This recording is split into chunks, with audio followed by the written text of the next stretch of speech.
Music lecture channel में आपका स्वागत है। मैं सुनील कुमार आज फिर से आपके लिए लेकर हाजिर हूं एक इंटरेस्टिंग वीडियो। तो आपको पता ही होगा, हाल ही में वन प्लस ने एक नेकबैंड लॉन्च किया है जो कि रहता है कुछ इस तरह का, बुलेट्स वायरलेस जेट।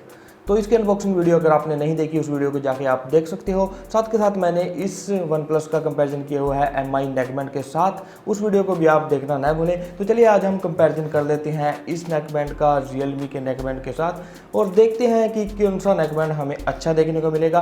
बाकी रियलमी इसका सीधा कंपटीटर है क्योंकि काफ़ी अच्छा रियलमी का भी नेकबैंड आया हुआ है। तो चलिए इनका कंपटीशन करके देखते हैं कि कौन सा विन करता है और किस तरह के फिजिकल डिफरेंसेस, साउंड क्वालिटी में डिफरेंसेस हमें देखने को मिलेंगे। तो चलिए शुरू करते हैं।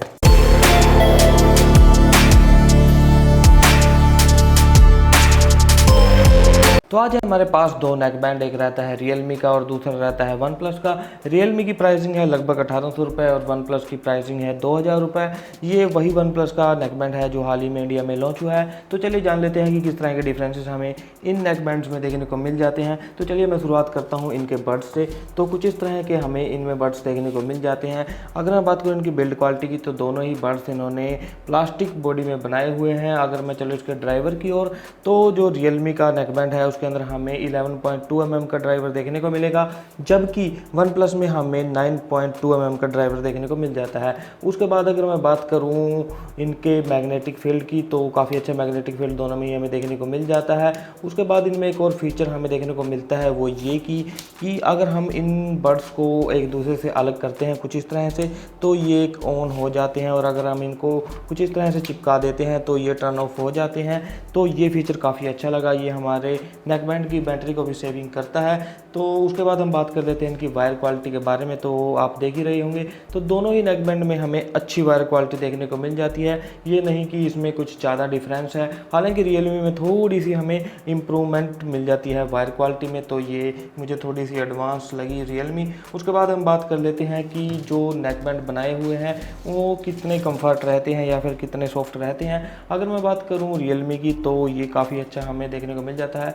सिलिकॉन में बनाए हुए हैं, काफ़ी सॉफ्ट रहता है।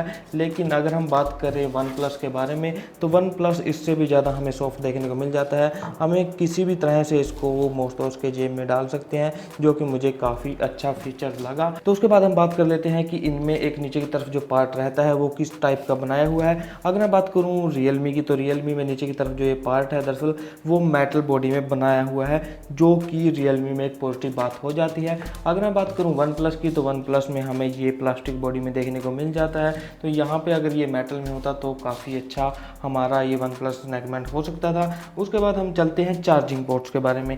तो हमारा जो रियलमी का नेकबैंड है उसके अंदर हमें माइक्रो यूएसबी की चार्जिंग पोर्ट दिया गया है, जिससे हम माइक्रो यूएसबी केबल की मदद से चार्ज लगा पाएंगे।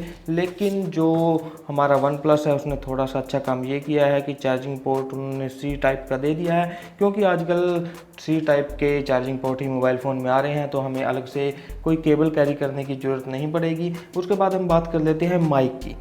तो चलिए बात करते हैं माइक की। तो जो हमारे पास रियलमी का ये नेकबैंड है, इसमें बिल्ट इन माइक दिया गया है यहीं हमारे नेकबैंड में।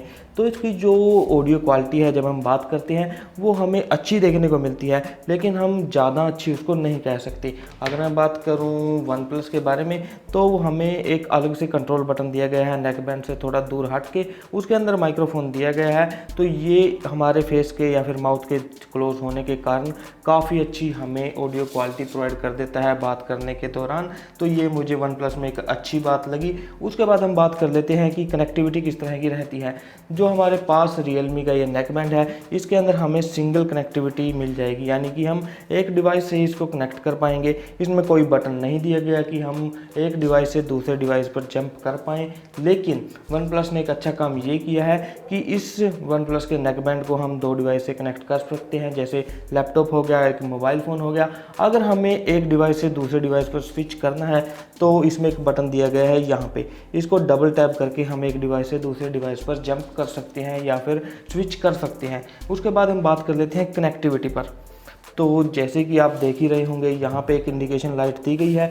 जब मैं इसको कुछ इस तरह से ओपन करता हूँ तो ये लाइट ऑन हो जाती है, यानी कि हमारा जो ये नेक बैंड है वो ऑन हो जाता है। अगर मैं बात करूँ वन प्लस की, तो वन प्लस में भी कुछ इसी तरह से रहता है। लेकिन मैंने जब इनकी टाइमिंग देखी कि कौन सा पहले ऑन होता है, तो वन प्लस की मुझे काफ़ी अच्छी स्पीड लगी। कुछ नैनो सेकंड का फ़र्क रहता है, लेकिन वन प्लस ने काफ़ी अच्छा रिस्पॉन्स मुझे दिया। जैसे ही मैं इसको टर्न ऑन करता हूँ या फिर इनको मैं बड्स को एक दूसरे से अलग करता हूँ, तो उसके तुरंत साथ में ही इसमें लाइट शुरू हो जाती है, यानी कि ये ऑन हो जाता है। इसकी स्पीड भी मुझे थोड़ी सी फास्ट लगी रियलमी से। तो चलिए अब हम बात कर लेते हैं चार्जिंग टाइम के बारे में। तो जो हमारे पास रियलमी का ये नेक बैंड है, अगर हम इसको 10 मिनट चार्ज लगाएंगे तो ये हमें 100 मिनट का बैकअप देगा, यानी कि 1 घंटा 40 मिनट का। जबकि वन प्लस को अगर हम 10 मिनट चार्ज लगाएंगे तो ये हमें 10 घंटे का बैकअप प्रोवाइड कर देगा, क्योंकि ये फास्ट चार्जिंग को सपोर्ट करता है। और अगर हम इसको फुल चार्ज कर लेते हैं तो ये लगभग हमें 20 घंटे का बैकअप प्रोवाइड करेगा, जबकि फुल चार्ज करने पर रियलमी हमें सिर्फ 12 घंटे का बैकअप प्रोवाइड करता है। उसके बाद हम चलते हैं कि ब्लूटूथ वर्जन क्या रहता है हमारे इन नेक बैंड में। तो दोनों ही नेक बैंड में हमें 5.0 ब्लूटूथ वर्जन देखने को मिल जाएगा। अब हम बात कर लेते हैं वाटरप्रूफ की। तो जो हमारे पास रियलमी का ये नेक बैंड है, इसके अंदर हमें IPX4 देखने को मिल जाता है, यानी कि अगर बारिश की छींटें लग जाएं हल्के फुल्के या फिर हमारा पसीना लग जाए तो उसमें ये ख़राब नहीं होगा। लेकिन जो वन प्लस का ये नेक बैंड है, इसमें IPX5 दिया गया है, जिसकी रेटिंग थोड़ी ज़्यादा रहती है, तो ये हमें काफ़ी अच्छी प्रोटेक्शन प्रोवाइड कर देगा। लेकिन दोनों ही नेक बैंड को हम पानी में डुबा के चेक नहीं कर सकते, क्योंकि ये वाटर रेजिस्टेंट नहीं रहते। ये सिर्फ स्प्लैश प्रूफ या फिर स्वेट वगैरह आने से ख़राब नहीं होंगे। तो कुछ इस तरह के फीचर्स के साथ ये आते हैं। तो वीडियो में आगे हम बात कर लेते हैं कि कौन सा नेक बैंड हमारे लिए अच्छा रहेगा और किसकी हमें साउंड क्वालिटी अच्छी देखने को मिल जाती है। तो चलिए अब हम बात कर लेते हैं इन दोनों ही नेक बैंड की साउंड क्वालिटी के बारे में। तो मैंने एक ही सॉन्ग प्ले करके इनको बार बार अपने ईयर में लगा के देखा, तो मुझे ये लगा जो हमारे पास वन प्लस का नेक बैंड है उसमें ड्राइवर रहता है 9.2 mm का, तो उसमें हमें एक्स्ट्रा बेस नहीं देखने को मिलती। एवरेज हमें और बैलेंस बेस और साउंड क्वालिटी हमें इसमें देखने को मिल जाती है। हालांकि काफ़ी अच्छी साउंड क्वालिटी है, बिल्कुल क्लियर हमें सुनाई देता है, बेस भी अच्छी हमें देखने को मिल जाती है और हमें किसी भी तरह की और साउंड में प्रॉब्लम नहीं देखने को मिलती। लेकिन अगर मैं टक्कर कर रहा हूँ इसकी सीधी रियलमी के साथ, तो इस रियलमी नेक बैंड में हमें ड्राइवर मिलता है 11.2 mm का, जो कि काफ़ी अच्छा रहता है हमारे वन प्लस नेक बैंड से। और इसमें हमें एक्स्ट्रा बेस देखने को मिलेगी, थोड़ी सी आवाज़ भी उसकी थोड़ी सी ज़्यादा रहती है। तो वॉल्यूम के मामले में थोड़ा सा अच्छा है, बेस के मामले में तो एक्स्ट्रा बेस इसमें रहती ही है।